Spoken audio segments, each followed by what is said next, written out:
Ya, dalam segmen ini kita libatkan mahasiswa untuk bertanya langsung kepada narasumber kami. Silahkan.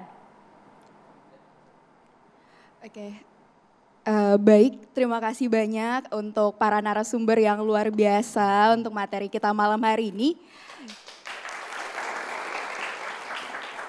Iya. Perkenalkan, nama saya Zahra dari Fakultas Hukum Universitas Indonesia. Pertanyaan saya sebenarnya dari kedua belah sisi nih mungkin Bapak dan Ibu. Jadi untuk pertanyaan pertama nih, yang pertama kali saya dan teman-teman lain dengar adalah dari Pak Roy nih. Terkait kesakralan itu adalah karena ada di Istana Negara gitu. Jadi sebenarnya sakral itu adalah istana negaranya atau bentuk upacaranya sih Pak sebenarnya gitu. Lantas kan tadi kita sempat dengar juga tadi dari Pak Said gitu terkait selera nih gitu. Tadi kan kita bahas tentang batasan selera itu bagaimana dan bentuk-bentuknya bagaimana gitu. Tapi yang ingin saya pertanyakan di sini adalah batas kesakralan itu di mana sih sebenarnya Bapak dan Ibu gitu. Di mana dan bagaimana bentuk bahwa sebuah upacara atau tempat itu sakral gitu. Oke, itu untuk pertanyaan pertama. Kemudian untuk pertanyaan kedua adalah untuk Pak Dedi nih terkait juga tadi ada pembahasan dari Bu Yayang. Untuk pertanyaan kedua adalah karena tahun kemarin kan kita ada lagu Ojo Dibandingke juga nih. Lantas sebenarnya Bapak dan Ibu standar untuk adanya lagu di upacara kemerdekaan itu adalah apakah trendingnya saja, apakah bentuk kegembiraannya saja tanpa paham pemaknaannya, atau mau dijadikan tradisi turun-temurun nih Bapak Ibu, atau mau disesuaikan dengan selera rezim aja pada saat itu gitu. Begitu, terima kasih Bapak dan Ibu. Terima kasih banyak. Mas Roy dulu, silakan Mas Roy. Terima kasih Mbak Sahra. Pertanyaan yang sangat cerdas, jadi sakral itu memang tidak bisa dipisahkan antara bentuk upacara yang sakral dan posisinya ada di mana.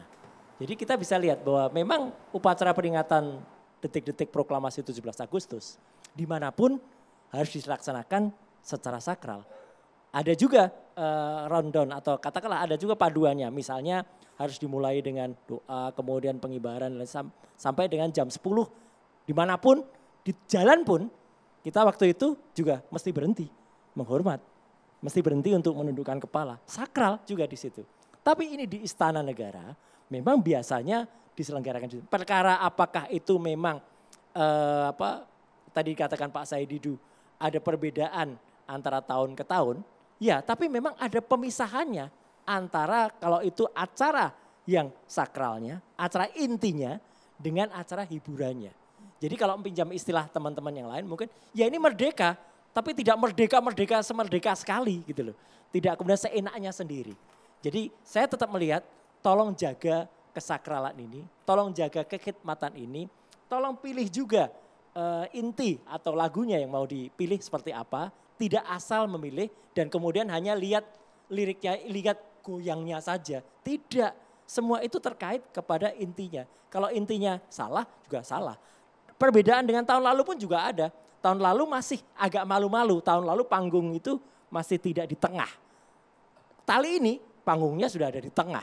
Sehingga sudah, dan saya sangat yakin itu kemarin meskipun itu ada. Di tengah. Iya penyanyi ya kan, gitu. Ada pianonya juga di tengah kan itu panggung juga ada stage gitu.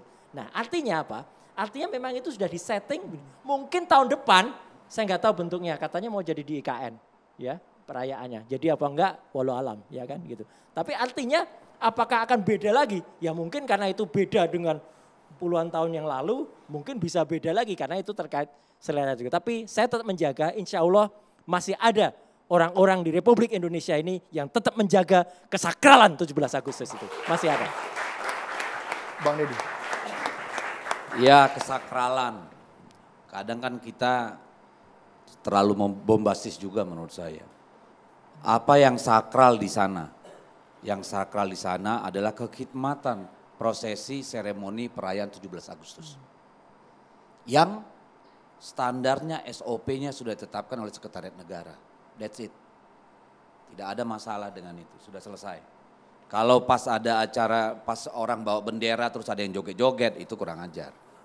Ya, tapi setelah seluruh acara yang penuh hikmat bersejarah itu dilakukan, sudah selesai. Kesakralan istana. Istana itu bukan kuil Pak.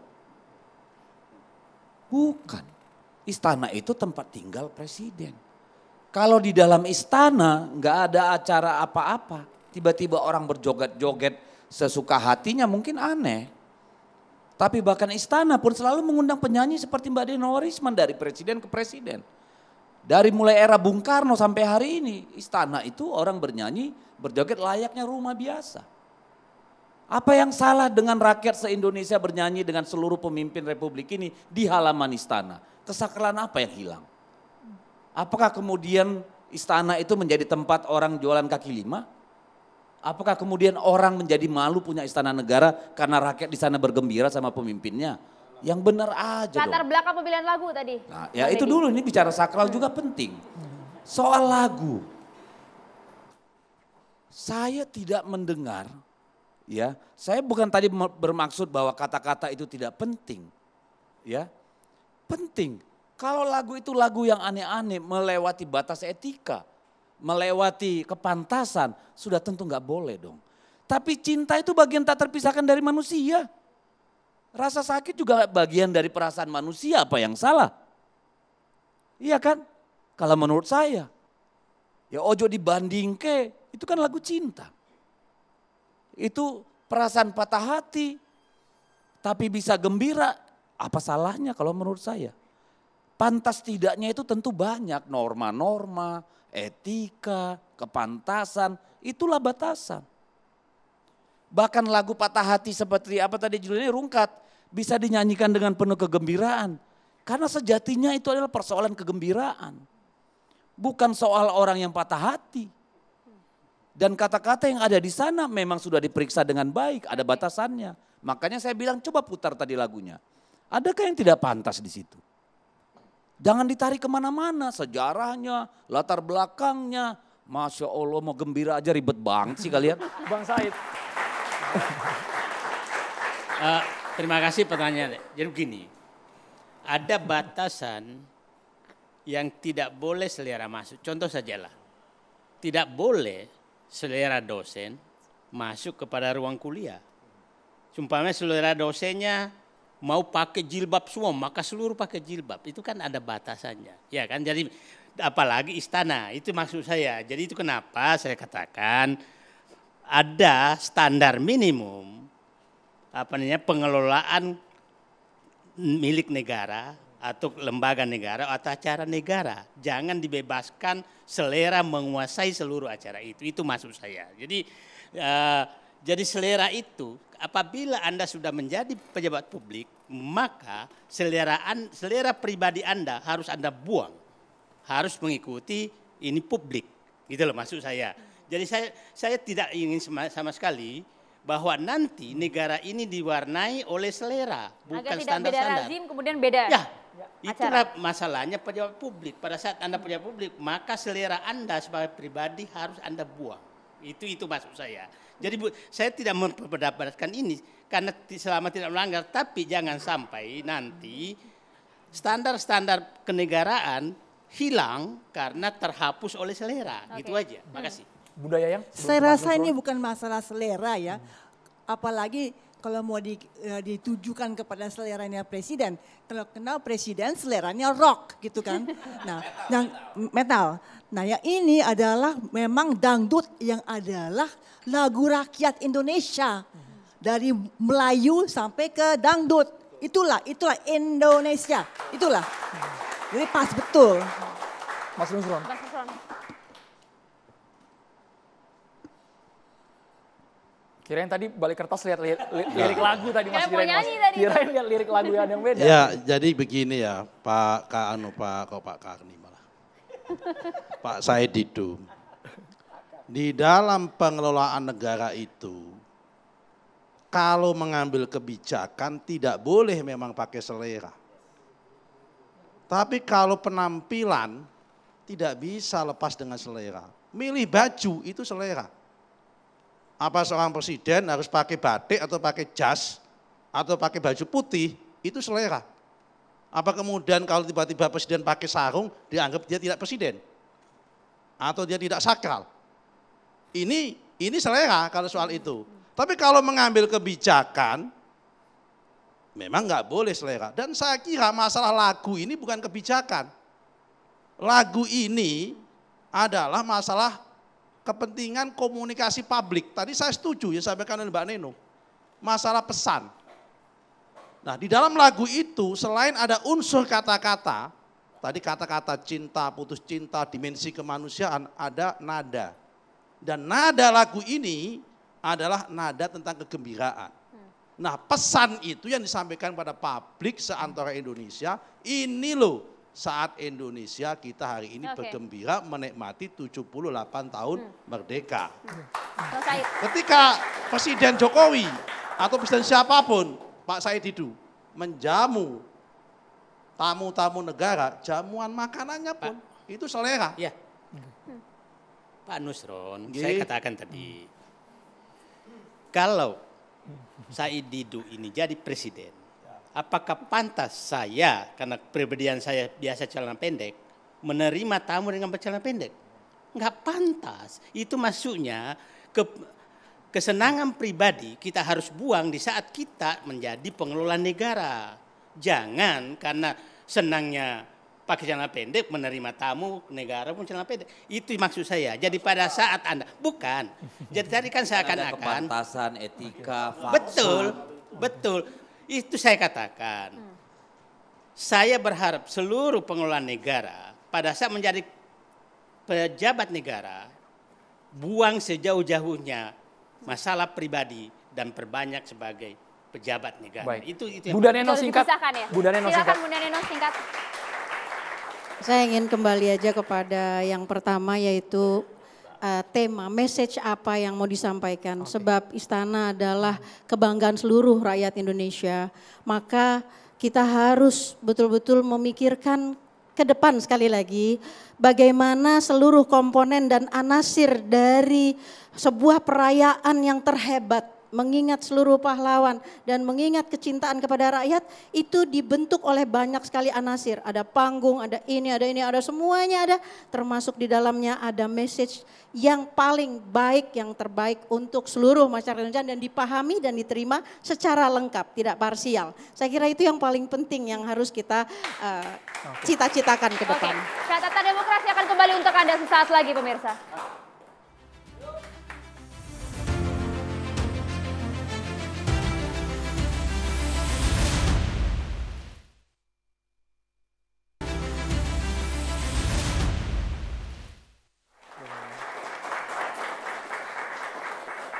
Bahasan soal antara sakral tidak sakral karena adanya lagu rungkat tadi di istana, kita tinggalkan sejenak ya Maria. Nah itu dia, kita langsung coba minta pencerahan dari Ustadz Amir Faisal Fat. Silahkan Ustadz. Terima kasih Bang Andro, Mbak Maria, semua narasumber.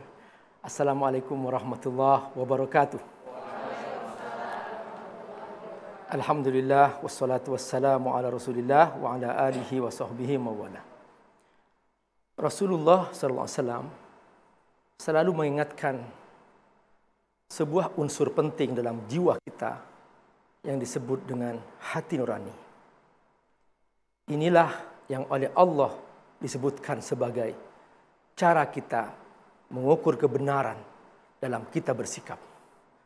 Apapun posisi kita, apapun kebijakan kita, kita hendaklah selalu mengikuti ukuran hati nurani kita. Nabi bersabda, istafti qalbaka. Hendaklah kamu minta nasihat kepada hati nuranimu.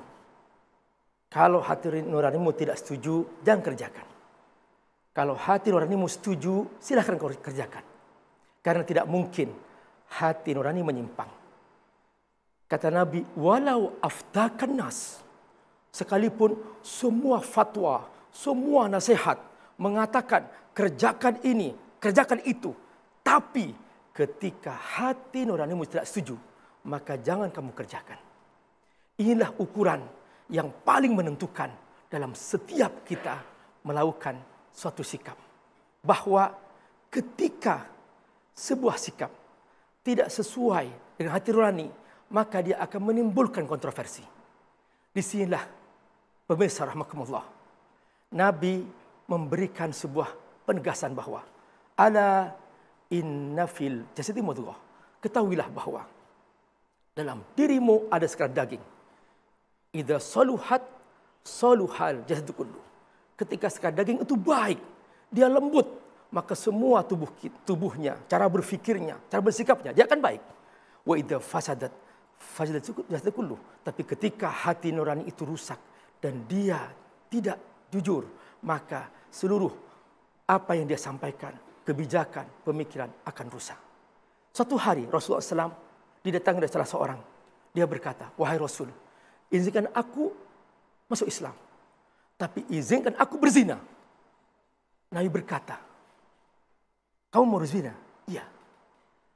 Kalau ada orang berzina dengan ibu kamu, kamu setuju?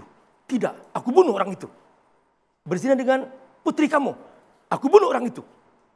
Berzina dengan anak kamu, aku bunuh orang itu. Lalu Nabi bertanya, kira-kira orang lain setuju enggak ibunya dizinai oleh kamu? Dia terdiam. Anaknya dizinai oleh kamu, dia terdiam. Saudara kandungnya dizinai oleh kamu, dia terdiam. Artinya apa? Setiap yang mengikuti suara hati nurani, maka dia akan selalu dituntun berkebenaran. Ayo kita bersikap dalam segala kebijakan kita bersama hati nurani kita. Kita syukuri kemerdekaan dengan hati nurani yang bersih sesuai dengan mirah putih kita. Mirahlah berani, putihlah suci. Inilah makna kemerdekaan yang kita rasakan. Wassalamualaikum warahmatullahi wabarakatuh. Waalaikumsalam warahmatullahi wabarakatuh. Terima kasih banyak Ustaz Amir Faisal Fat, Bang Said Didu, Budaneno Warisman, Mas Roy Suryo, terima kasih. Terima kasih Mas Nusron, Bu Yayang, Bang Dedi, dan juga terima kasih untuk mahasiswa dari Universitas Indonesia dan juga SAHI Jakarta. Ya, kita junjung semangat kemerdekaan tadi kata Ustadz dengan semangat berani dan juga tulus. Demikian catatan demokrasi malam hari ini, saya Maria Segaf. Dan saya Andromeda Mercury, semoga dialog di catatan demokrasi meskipun perbedaan argumen dan juga sila pendapat tapi tetap bersatu Bapak Ibu ya. Terima kasih banyak. Merdeka. Terima kasih banyak. Selamat malam, sampai jumpa. Assalamualaikum.